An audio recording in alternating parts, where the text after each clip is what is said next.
What's up, everybody? I've been in the middle of doing reaction videos for my second channel, which I'll leave down in the link in the description below. But then in the middle of my reactions and editing, I saw that Marvel Snap has released the new balance patch, the new OTA for this week, and yeah, it's big.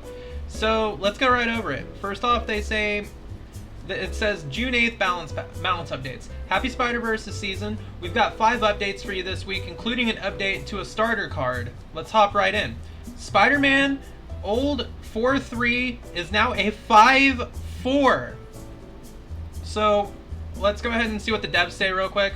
Devs say Spider-Man performs very well in multiple decks like High Evolutionary, Lockdown, and Galactus. We want to avoid these kind of playstyles being too powerful as they are frustrating to play against, so we've decided to adjust Spider-Man to limit his play in combos like Spider-Man into Professor X. While this does put him at the same cost as his Lockdown pure Professor X, we think their effects are distinct enough that they can both be set at 5 cost. So that's huge.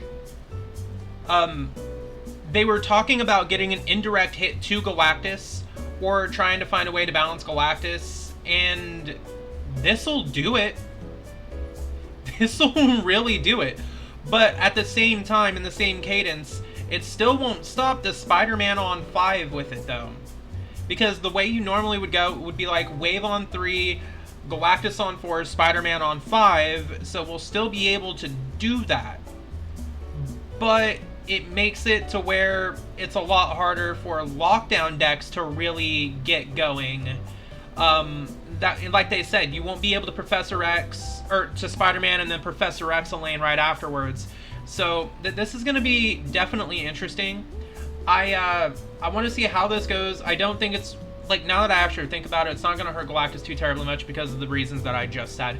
But that's still a big hit. That's still huge for just a hit to Spider-Man. The next one I'm not too happy about, mostly because I've been playing Bounce the entire season so far. If y'all follow me on Twitter, you'll know that I've been just trying to push Bounce the entire way to Infinite this season. So Beast, it was a 2-2, now it is a 3-4 with the same effect. And they said Bounce decks with cards like Kitty Pryde, Bast, and Hitmonkey have been performing very well lately. Beast in particular stood out to us as a very powerful enabler to the deck. We want Beast's effect to take more investment to get returns, so we're adjusting him to be a 3-cost card. This also helps give Falcon more room to spread his wings, as he's often felt like a worse Beast without the cost effect without the cost reduction effect. True, but now it's just going to be a nuisance. I've been playing tons of Bounce. I went from 48 to right now I'm currently setting at 79 with Bounce, and it's just Bounce, nothing else. So now I'm gonna have to like adjust my playstyle a little bit. So I mean, I'm gonna go ahead and see what we can do with it. It's not gonna be like as much of a detriment.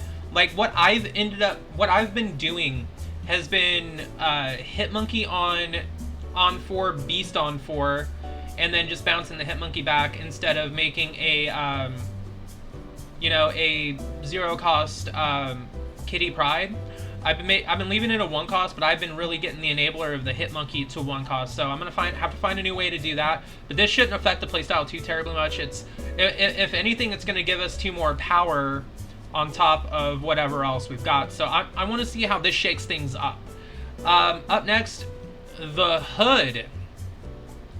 Going from a 1-2 to a 1-3.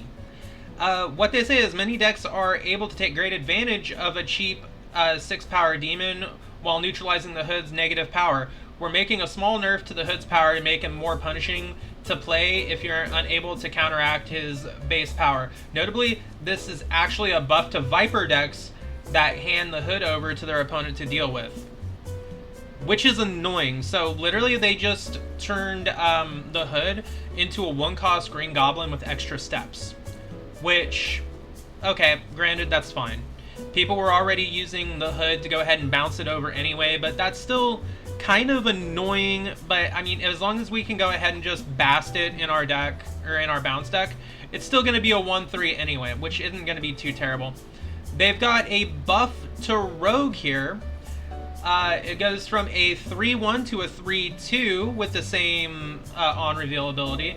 They said, in similar vein to our Enchantress buffs, Rogue is a card we'd expect to see more of to counteract powerful ongoing effects. While it's not surprising that Enchantress is more popular with her higher base power, more universal coverage, and synergy with cards like Zabu and Lizard, we were surprised to see that Rogue performs poorly even in Silver Surfer decks. We're giving her a small bump in power to help her be a more viable tool to counter ongoing cards. So Alex Kosha is probably very, very happy right now. I know one of his favorite decks of all time is Silver Surfer. So with a buff to Rogue, just adding that extra power on board is going to be very, very big for Surfer decks, which I'm not at all upset with. This one is this one's kind of fun here. So what we got here is Medusa. Its on reveal effect has been changed. It's still a 2/2.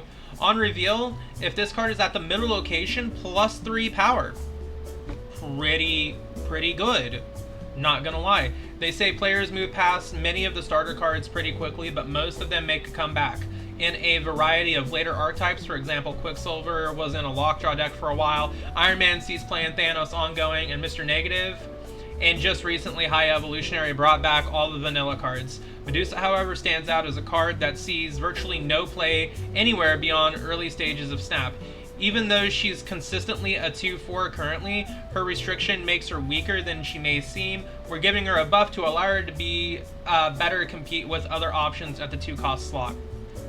So, I mean, I'm not upset with this at all. Very great balance there for Medusa. Medusa is one of those cards that should see more love, but just hasn't lately. So hopefully this balance patch will be very, very interesting to go ahead and affect the upcoming weeks, and including in Conquest mode, which we are getting next week.